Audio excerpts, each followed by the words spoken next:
Hello all of you.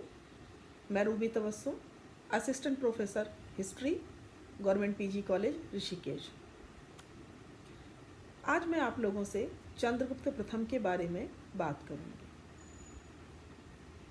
दरअसल चंद्रगुप्त प्रथम को गुप्त वंश का संस्थापक माना जाता है। अभिलेखों के अनुसार चंद्रगुप्त प्रथम के पिता महाराज श्री घटोत्कच और पितामह का नाम श्री गुप्त मिलता है।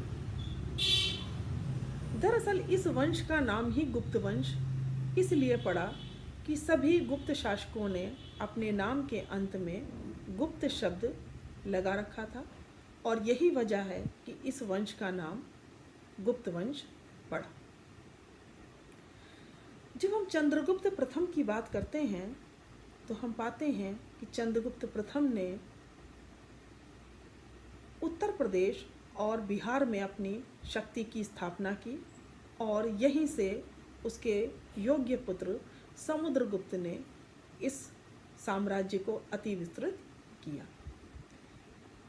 क्योंकि उत्तर प्रदेश से ही हमें प्रारंभिक गुप्त अभिलेख प्राप्त होते हैं जो इस ओर इशारा कर रहे हैं कि चंद्रगुप्त प्रथम ने अपने राज्य की शक्ति का केंद्र बिंदु उत्तर प्रदेश को बनाया और फिर यहीं से आगे बढ़कर बिहार को भी जीता होगा। एक श्लोक हमें प्राप्त होता है जिसमें लिखा हुआ है, अनुगंगा प्रयागम च साकेतम मागधास तथा एतान जनपदान सर्वान भोक्ष्यन्ते गुप्त वंशजा। अर्थात गंगा का किनारा प्रयाग, जिसे वर्तमान समय में प्रयागराज के नाम से जाना जाता है, साकेत अर्थात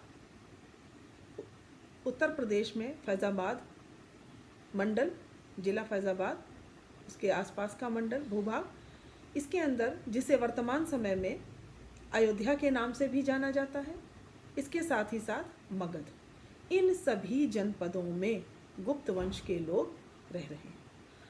तो फिर ये गुप्त शासक कौन है जिसके बारे में ये जिक्र मिलता है? क्योंकि ये जिक्र समुद्रगुप्त का नहीं हो सकता, क्योंकि समुद्रगुप्त ने एक विशाल साम्राज्य की स्थापना की और इसी विशाल साम्राज्य को बाद के शासकों ने फॉलो किया। तो हम देखते हैं कि ये समुद्रगुप्त नहीं हो सकता, तो फिर चंद्रगुप्त द्वितीय भी नहीं हो सकता, कुमारगुप्त भी नहीं हो सकता और फिर स्कंदगुप्त भी नहीं हो सकता। तो सीधा अर्थ ये है कि अगर इसका समीकरण स्थापित किया जाए तो ये चंद्रगुप्त प्रथम पर ही आकर जो है मिल जाता है और इस आधार पर हम ये कह सकते हैं कि चंद्रगुप्त प्रथम ने कम से कम उत्तर प्रदेश और बिहार पर अवश्य राज्य किया होगा। लेकिन चंद्रगुप्त प्रथम ने अपनी शक्ति की स्थापना कैसे की? सवाल ये उठता है कि उसने अपनी शक्ति की स्थापना कैसे की। तो हम देखते हैं कि इस शक्ति की स्थापना के पीछे चंद्रगुप्त प्रथम का वैवाहिक संबंध है। वो वैवाहिक संबंध जो उसने लिच्छवियों के साथ स्थापित किया। दरअसल लिच्छवी नरेश पुत्रहीन था और ऐसे में जब चंद्रगुप्त प्रथम ने लिच्छवी राजकुमारी कुमार देवी से विवाह किया तो लिच्छवियों की शक्ति को पूर्ण रूप से प्राप्त किया। पुत्रहीन लिच्छवी नरेश के लिए अब उत्तराधिकारी कुमार देवी का पुत्र ही हो सकता था।